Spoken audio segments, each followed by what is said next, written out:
నేను 2014 నుంచి కూడా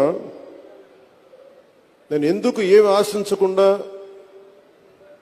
గౌరవ ముఖ్యమంత్రి శ్రీ నారా చంద్రబాబు నాయుడు గారికి మద్దతు ఇచ్చాను 2014 నుంచి. అంటే మన దగ్గర సత్తా లేనప్పుడు, అది ప్రజలకి ఉపయోగపడే సత్తా కానీ, బలం కానీ, సమర్థత, తెలివితేటలు, ప్రతిభ ఒక నాయకుల దగ్గర ఉన్నప్పుడు అది ఓట్లు చీలకుండా అది ఇస్తే అది ప్రజలకి బలం అవుద్దని 2014 నుంచి నేను అదే పని చేశాను.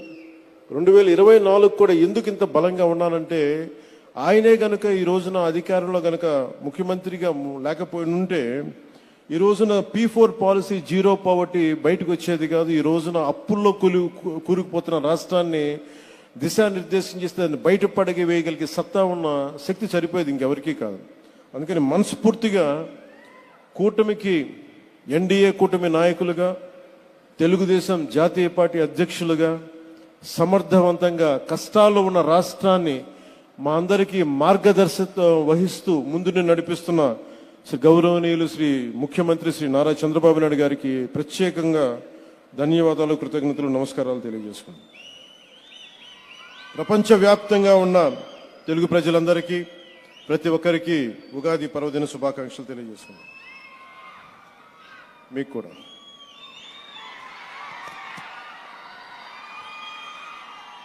ఈ P4 గురించి నాకేమనిపిస్తుంటే, P4 అంటే డబ్బులు ఇచ్చేయడం, అందరికీ ఒక ఆలోచన ఉంటుందేమో. P4 అనేది చాలా చాలా కీలకమైనది. ఇది ప్రభుత్వం ఉంటుంది, పబ్లిక్ ఉంటుంది, అలాగే ప్రైవేట్ వ్యక్తులు ఉంటారు. అలాగే ఇవన్నీ ఇంతమంది కలిస్తేనే పార్ట్నర్షిప్. ఇప్పుడు ఈ మనకి దీంట్లో చాలా మందికి, సగటు మనిషికి ఇక్కడున్న వేదిక పైన ఎవరు కూడా, చల్మలశెట్టి సునీల్ గారు కావచ్చు, గోయంక గారు కావచ్చు, లేదంటే మన కృష్ణారెడ్డి గారు కావచ్చు, గౌరవ ముఖ్యమంత్రి నారా చంద్రబాబు నాయుడు గారు కావచ్చు, వేదిక పైన పెద్దలు ఎవరైనా ఉండొచ్చు, ఇక్కడ ఉన్న చాలా మంది విశిష్ట అతిథులు కావచ్చు, ఐఏఎస్ అధికారులు ఉండొచ్చు, ఎవరికైనా సరే చదువుకునే సమయంలో, ఎదుగుదామనే సమయంలో అందరు చిన్న గ్రామాల నుంచి వచ్చిన వాళ్ళే, చిన్న చిన్న రాష్ట్రాల మారుమూల కుగ్రామం నుంచి వచ్చిన వాళ్ళే. కానీ వాళ్ళకి ఏముంటుందంటే ఎవరో ఒకరు సలహా ఇచ్చేవాడు కావాలి. ఏదైనా నాకు అవుదాం, ఏదన్నా నా జీవితం మెరుగుపడాలి అంటే సలహాలు ఇచ్చేవాళ్ళు కావాలి. అది ఒకసారి మాట అవ్వచ్చు, లేదంటే ఒకసారి ఒక చిన్నపాటి ధన సహాయం కావచ్చు, లేదంటే చిన్నపాటి ఒక మాట సహాయం కావచ్చు. ఇవన్నీ వ్యక్తులుగా అందరం చేస్తాం. కానీ దీన్ని ఒక ప్రభుత్వ కార్యక్రమంగా దీన్ని చేపట్టినందుకు మనస్ఫూర్తిగా ముఖ్యమంత్రి గారికి మనస్ఫూర్తిగా నా అభినందనలు, ధన్యవాదాలు తెలియజేసుకుంటున్నాను. ఈ ఉగాది మన రాష్ట్ర అభివృద్ధిలో ఒక చారిత్రాత్మక రోజుగా నిలిచిపోతుంది. స్వర్ణాంధ్రప్రదేశ్ 2047 లక్ష్యాన్ని చేరుకునే దిశగా పేదరికాన్ని పూర్తిగా నిర్మూలించేందుకు జీరో పావర్టీ P4 పాలసీ అనే ఈ గొప్ప కార్యక్రమాన్ని ప్రారంభిస్తున్నందుకు మనస్ఫూర్తిగా ధన్యవాదాలు తెలియజేస్తున్నాను.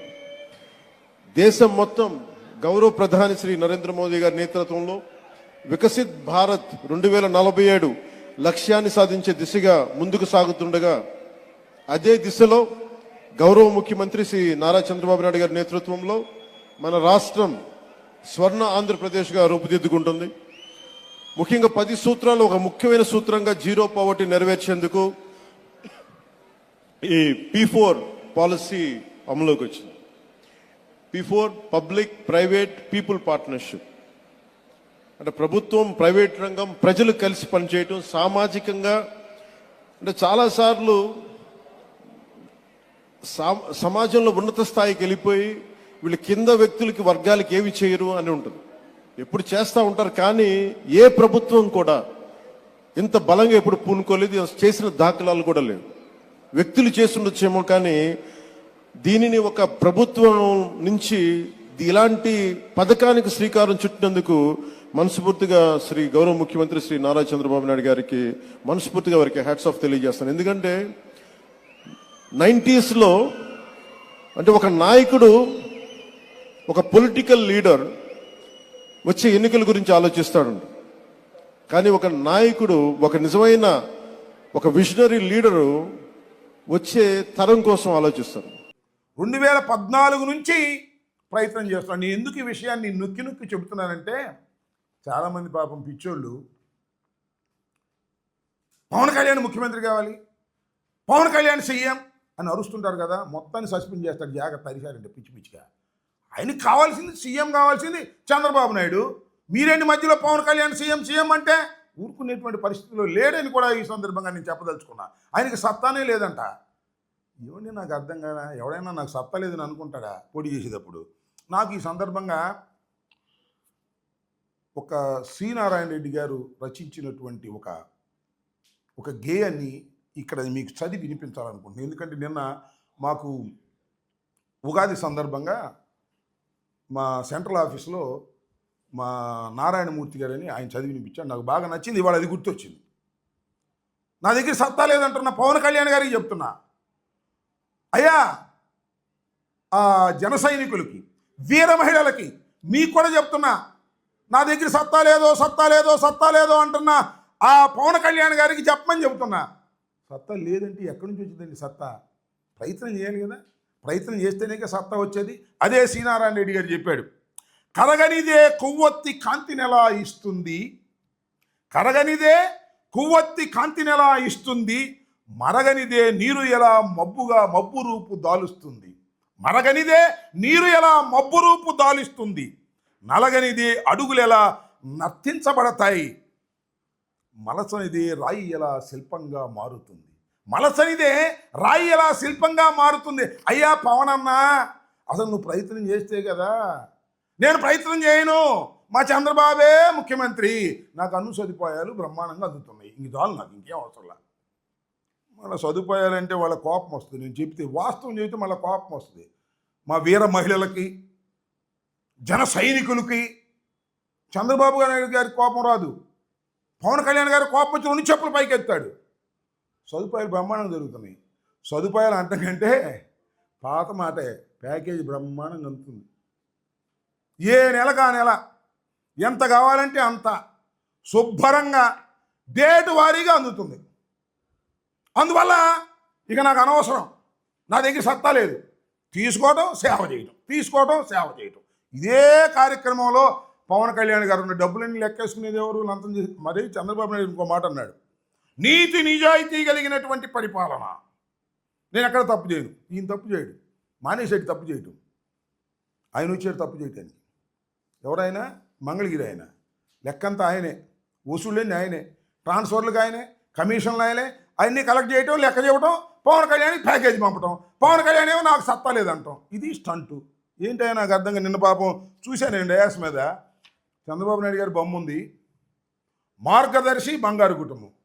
మార్గదర్శి అంటే నాకు అది గుర్తొచ్చింది.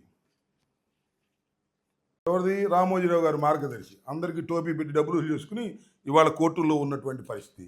బంగారు కుటుంబం అంటేనేమో 2 కుటుంబాలు గుర్తొచ్చినాయి. పవన్ కళ్యాణ్ గారి కుటుంబం, చంద్రబాబు నాయుడు గారి కుటుంబం, బంగారు కుటుంబాలు, అన్నాదమ్ములు, అట్లా విధంగానే తండ్రి కొడుకులు. కానీ ఆ బొమ్మ వెనకాల చిట్టి బొమ్మలు ఉన్నాయండి 2. ఒకటేమో బాగా భూతది పవన్ కళ్యాణ్ది, రెండోదేమో లోకేష్ది. ఈ 2 కాంపిటీషన్గా ఉంటున్నాయి, ఎక్కడ తీట్లా. పవన్ కళ్యాణ్ది పెట్టగానే పక్కనే లోకేష్ కూడా పెడుతున్నారు. కానీ పవన్ కళ్యాణ్ గారు కనపడ్డాడు మన ప్యాకేజీ రాజా, కానీ చిట్టి రాజా కనపడలేదే, మా పసిరాజా కనపడలా, మా బాలరాజా కనపడలా, మా పప్పు రాజా కనపడలే. ఎక్కడికి వెళ్ళాడు? క్రికెట్ ఆడుకోవడానికి వెళ్ళాడు అనుకుంటా. బహుశా శని ఆదివారం సెలవు ఆయనకి, క్రికెట్ బెల్లం కూడా ఆడుకోవడానికి వెళ్తాడు. శని ఆదివారం ఆయనకి సెలవు, మన చంద్రబాబు నాయుడు గారికి 15 రోజులకు ఒకసారి సెలవు, మన పవన్ కళ్యాణ్ గారికి ఏమో మరి ఎప్పుడు సెలవు వస్తుందో ఎప్పుడు ఉండదో తెలియదు. మొన్న రాలా, అంతకు ముందు రాలా క్యాబినెట్ మీటింగ్లకి, మళ్ళీ వాళ్ళు వచ్చాడు. మరి ఇది ప్యాకేజీ మహత్యమో ఏం మహత్యమో మాకు తెలియట్లా. ఆయనకి అసలు సెలవులు ఉంటాయో ఉండవో అర్థం కాదు. సత్తా లేని నాయకుడు, మరి సెలవులు ఉంటే ఏంటి, లేకపోతే ఏంటి? సత్తా లేదు, సత్తా కోసం ప్రయత్నించే పని లేదు. ఇది ఇవాళ రాష్ట్రంలో జరుగుతున్నటువంటి అంశాలు. P4 అని చెప్పి తన బాధ్యత నుంచి తప్పుకుంటున్నటువంటి వ్యక్తి నారా చంద్రబాబు నాయుడు గారు.